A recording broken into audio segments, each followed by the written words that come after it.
warahmatullahi wabarakatuh. Selamat pagi sahabat RSUKT, apa kabar semuanya? Jumpa lagi dengan saya Suri dalam acara podcast RSUKT. Pagi ini saya ditemani oleh dokter spesialis mata, Dr. Yurika Tiurma, SPM. Selamat pagi dokter. Selamat pagi Bu. Bagaimana kabarnya hari ini? Sehat, terima kasih. Sehat, alhamdulillah. Sahabat RSUKT, tema yang akan kita bawakan hari ini terkait katarak ya dok ya? Iya betul sekali Bu. Karena saya lihat ini lumayan juga ya dok ya kasus katarak kita ini ya? Iya, memang di rumah sakit Kota Tarakan itu kan memang kita sudah membuka pelayanan mata itu sejak Januari 2024. Jadi kurang lebih 1,5 tahun ini memang banyak kasus yang datang untuk pasien-pasien kunjungan ke polimata. Itu salah satu kasus yang paling banyak adalah katarak. Ya, baik. Supaya barangkali masyarakat sahabat RSUKT tidak penasaran ya dok ya, mungkin saya mewakili masyarakat Kota Tarakan ingin menanyakan nih, mungkin bisa dokter menjelaskan katarak itu apa sih dok, supaya orang-orang bisa mengenali nih. Mau nggak dok? Ya baik, Bapak Ibu, sebenarnya katarak itu merupakan suatu proses kekeruhan pada lensa mata. Jadi perlu kita ketahui bahwa lensa mata itu sendiri merupakan salah satu bagian dari dalam mata yang sangat berperan penting untuk proses penglihatan. Lensa ini harusnya normalnya dia berwarna transparan atau bisa dikatakan juga dengan istilah jernih. Jadi apabila terjadi kekeruhan pada lensa mata atau katarak, tentu saja akan membuat gangguan pada penglihatan karena sinar yang masuk ke dalam bola mata akan terhalang oleh kekeruhan pada lensa tersebut sehingga akan menimbulkan keluhan kabur. Begitu ya dok ya. Sebegitu pentingnya ya dok ya, ternyata lensa itu ya, kita bisa bayangkan gimana kalau kita nggak bisa melihat ya dok ya. Iya betul sekali Bu. Pasti akan terganggu ya. Kita punya ini nggak bisa melihat sesuatu yang harusnya kita bisa memandang, bisa melihat, tapi karena gangguan lensa itu makanya bisa berpengaruh ke penglihatan. Ya tentu saja itu akan mempengaruhi aktivitas kita sehari-hari. Jadi terutama bagi orang-orang yang walaupun memang usianya sudah di atas 50 tahun tapi masih produktif, pasti akan terganggu Bu karena keluhan kabur akibat katarak. Gitu. Dok, mungkin dokter bisa sampaikan ke sahabat RSUKT penyebabnya apa sih dok? Sehingga orang bisa kena katarak. Kadang-kadang kan orang nggak menyadari ya dok ya. Tiba-tiba penglihatannya kabur, kan pasti ada penyebabnya. Oke, baik. Sebenarnya penyebab katarak itu banyak. Tapi ini akan saya paparkan mungkin secara umum aja Bapak Ibu. Memang pada dasarnya memang paling sering katarak itu terjadi pada usia di atas 50 tahun. Nah, katarak seperti ini itu merupakan akibat karena suatu proses degenerasi atau usia. Jadi memang sesuatu yang muncul karena usia di atas 50 tahun. Namun tentu saja pada beberapa kasus kita juga bisa menemukan katarak pada usia bayi, itu yang disebut dengan katarak kongenital, atau pada usia-usia muda di bawah 40 tahun, atau disebut juga dengan katarak juvenil. Nah, selain ini kategorinya menurut usia. Nah, selain pada usia, ada juga penyebab-penyebab katarak yang lain, misalnya karena adanya suatu penyakit-penyakit metabolik, paling sering karena kencing manis atau diabetes mellitus.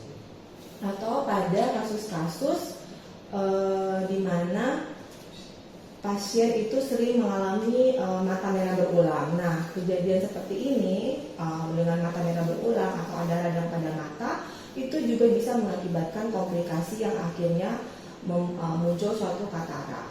Selain itu, katarak juga bisa muncul akibat pemakaian obat-obat, terutama obat-obat yang mengandung steroid. Nah, penggunaan steroid atau obat-obat tetes ini tentu saja harus dengan pengawasan dokter mata.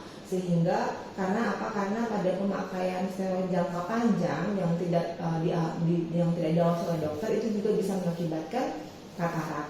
Selain itu bisa juga terjadi katarak pada kasus-kasus akibat trauma atau misalnya benturan pada mata, itu juga bisa mengakibatkan katarak. Dan pada kita di Indonesia, daerah tropis yang sering terpapar dengan sinar ultraviolet, itu juga pada beberapa kasus bisa menimbulkan katarak. Seperti itu. Banyak ya dok ya, Iya, penyebabnya. Lanjut nih, saya punya pertanyaan lagi nih dok. Gejala-gejalanya apa sih dok? Tapi sebentar ya, kita jeda dulu dok. Kita lihat iklan berikut ini. RSU Kota Tarakan, pilihan Anda, semangat kami. Oke dok, saya lanjutkan pertanyaan saya dok. Yang ketiga itu, mungkin dokter bisa menyampaikan gejala-gejala katarak itu apa saja? Ya, baik Bapak Ibu, ini yang penting ya untuk gejala katarak itu terutama yang paling penting ya ini yaitu tentu saja penglihatannya kabur. Kabur ini sebenarnya banyak jenisnya. Jadi ya ini saya tekankan pada katarak itu keluhan kaburnya adalah kabur secara perlahan-lahan. Jadi bukan kabur yang mendadak. Munculnya itu perlahan-lahan sudah ada dan semakin lama semakin berat keluhan kabur ini. Nah, terus selain itu ada juga keluhan kabur ini itu seperti pandangannya berkabut atau seperti berasap. Jadi melihat itu seperti berada di dalam kabut atau banyak asapnya. Dan tentu saja terjadi secara perlahan-lahan, di mana semakin lama semakin memberat dan matanya tenang atau dalam hal ini tidak ada mata merah seperti itu. Gak tiba-tiba begitu ya dok? Iya, jadi tidak bukan sesuatu yang tiba-tiba kita bangun tidur terus langsung kabur, enggak Bu. Tapi memang dia sifatnya perlahan-lahan kabur. Mungkin awal mulanya masih bisa masih bisa istilahnya terkompensasi gitu. Jadi pasien itu belum terlalu terganggu ya. Tapi semakin lama jika dibiarkan tidak tertangani, maka kaburnya akan semakin berat. Itu cepet nggak dok ininya? Prosesnya. Nah, prosesnya itu sebenarnya berbeda-beda setiap pasien tergantung perjalanan penyakitnya. Tadi sudah saya sebutkan bahwa memang ada beberapa penyakit yang bisa menimbulkan katarak seperti diabetes mellitus atau gula. Jadi biasanya pasien-pasien dengan diabetes mellitus kemungkinan untuk terjadinya katarak akan lebih cepat dibandingkan dengan orang-orang yang normal gitu. Kalau ada faktor pencetus, iya betul. Ada penyakit komorbid yang lain seperti itu, terutama dalam hal ini adalah diabetes mellitus.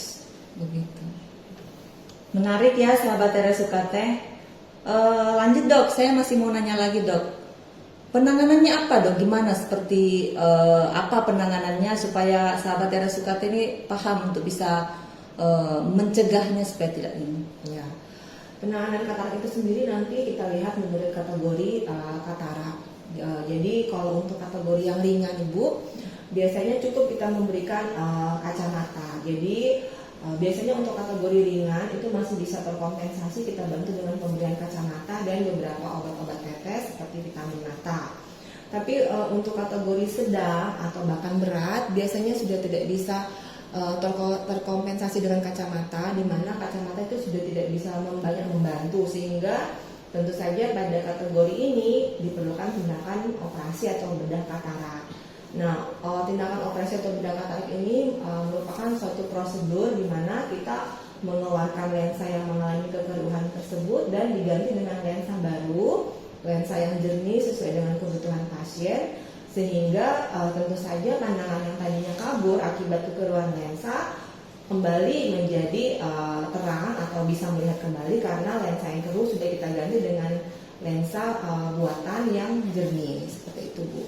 Berarti nggak harus operasi ya dok ya? Ya, nanti memang prinsipnya tentu saja kita harus melakukan pemeriksaan terlebih dahulu, di mana nanti dari pemeriksaan itu kita bisa menentukan apakah dia termasuk kategori ringan, sedang atau berat. Jadi kalau memang masih kategori ringan, bisa kita berikan kacamata terlebih dahulu dengan beberapa obat-obat tetes. Kemudian nanti kita akan evaluasi kembali kataraknya. Biasanya 3-6 bulan pasien bisa kembali lagi untuk mengevaluasi tingkat kataraknya sudah sampai sejauh derajat apa Bu gitu.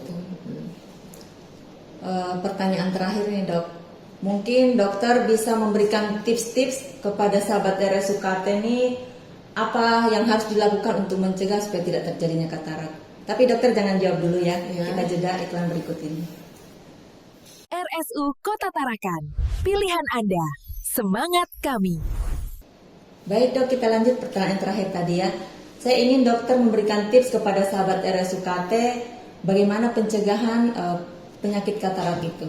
Ya, baik Bapak Ibu, sahabat RSKT, pada prinsipnya seperti yang saya katakan sebelumnya bahwa katarak itu pada umumnya paling sering karena proses degeneratif, di mana proses degeneratif ini terjadi karena usia, sehingga memang ada hal-hal yang tidak bisa kita cegah seperti proses degeneratif akibat usia. Jadi untuk katarak sendiri yang karena proses degeneratif tentu saja hal itu akan terus berjalan memang karena memang sudah kodratnya seperti itu.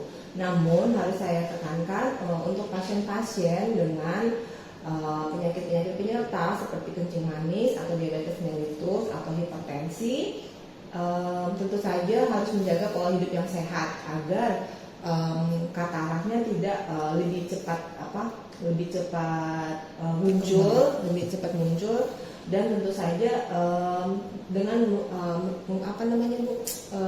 melakukan pemeriksaan kesehatan mata secara berkala. Jadi terutama untuk Bapak Ibu yang usianya sudah di atas 50 tahun itu sebaiknya memang sudah bisa melakukan pemeriksaan kesehatan mata secara berkala untuk screening katarak dan menjaga pola hidup sehat sejak dini tentu saja akan mempengaruhi kesehatan mata juga itu.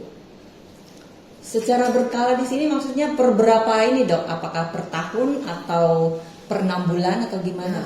Sebenarnya untuk pemeriksaan mata itu sendiri itu sebenarnya bisa dimulai sejak usia 40 tahun Bu. Ya, untuk pemeriksaan mata berkala itu sejak usia 40 tahun sebenarnya bisa sudah kita lakukan dan diulang biasanya tiap 2 tahun. Oh, per 2 ya, tahun. per 2 tahun. Tapi memang harus saya tekankan karena topik kita katarak, Ya. terutama untuk usia di atas 50 tahun untuk pemeriksaan mata memang alangkah baiknya dilakukan setiap tahun paling cepat atau per 2 tahun paling lambat, seperti itu. Ternyata sangat bermanfaat ya informasi yang dibagikan oleh Dokter Yurika.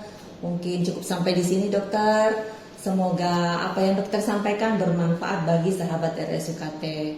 Baik, sahabat RSUKT, tema kita kali ini katarak cukup sampai di sini dan di perjumpaan berikutnya kita akan membahas tema-tema yang lain yang juga tak kalah menarik dengan tema hari ini.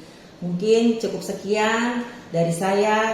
Assalamualaikum warahmatullahi wabarakatuh. Jangan lupa jika ada keluhan penyakit mata atau keluhan terkait mata, silahkan berkonsultasi di Rumah Sakit Umum Kota Tarakan. Nanti akan dilayani oleh beliau Dr. Yurika Tiurmas, spesialis mata.